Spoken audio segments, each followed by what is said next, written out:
ભાવનગર શહેરના મહાનગરપાલિકાની ચૂંટણી લઈને રાજકીય ગરમાવો દિવસે ને દિવસે તેજ બની રહ્યો છે।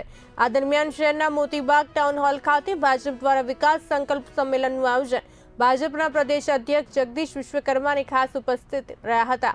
જગદીશ વિશ્વકર્માએ કાર્યકર્તાઓને સંબોધન કરતા કોંગ્રેસ પર પણ નિશાન સાધ્યું। રામ મંદિર મુદ્દો, સરદાર વલ્લભભાઈ પટેલને વડાપ્રધાન ન બનાવવાનો મુદ્દો અને સ્ટેચ્યુ ઓફ યુનિટી પ્રોજેક્ટના વિરોધ જેવા મુદ્દાઓનો ઉલ્લેખ કરી કોંગ્રેસને ટીકા કરી। ત્યારે તેમણે વધુમાં જણાવ્યું હતું કે સમગ્ર રાજ્યમાં ભાજપના લગભગ 10,000 ઉમેદવારો ચૂંટણી મેદાનમાં છે, જ્યારે કોંગ્રેસ પાસે પૂરતા ઉમેદવારો નથી। ઉપરાંત લગભગ 700 જેટલા ઉમેદવારો બિનહરીફ જીત મેળવી ચૂક્યા હોવાનું પણ તેમણે જણાવ્યું।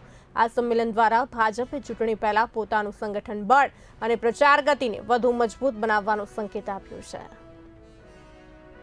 जीतू भी ने कीधु, कुमार भी ने कीधु, अमो भी ने कीधु, साहब चिंता ना करता।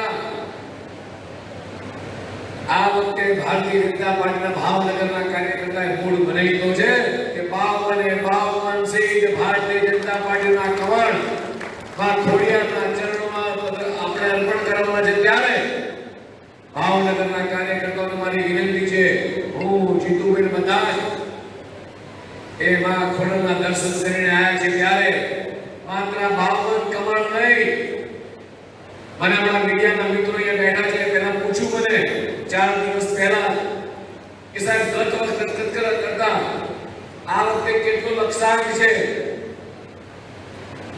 એટલે મારે એમને કહેવું પડ્યું કે ભારતીય જનતા પાર્ટીનો કાર્યકર્તા 50,000 બૂથની અંદર લડી રહ્યો છે। માત્ર 10,000 નહીં, 50,000 બૂથની અંદર ભારતીય જનતા પાર્ટીનો કાર્યકર્તા લડી રહ્યો છે।